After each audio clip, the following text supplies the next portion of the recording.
ఎదురింటి వాడు వేసుకున్న పూల మొక్క పూలు కొయ్యడానికి ఇనపబూచ పట్టుకెళ్ళడం కన్నా ద్రోహం ఇంకోట్లేదు.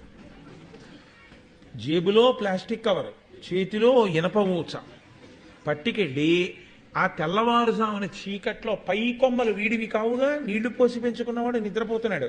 తెల్లవారు లేచా పువ్వు కోసి ఈశ్వరుడికి పెట్టుకుందామని ఆయన అనుకున్నాడు. నువ్వు కోసేస్తావని ఆయనకేం తెలుసు? ఈ దొంగ పూలు పట్టుకెళ్ళి ఈశ్వరుడికి వేస్తే నీకేదో ఫలితం ఇస్తాడని నీ వెర్రి.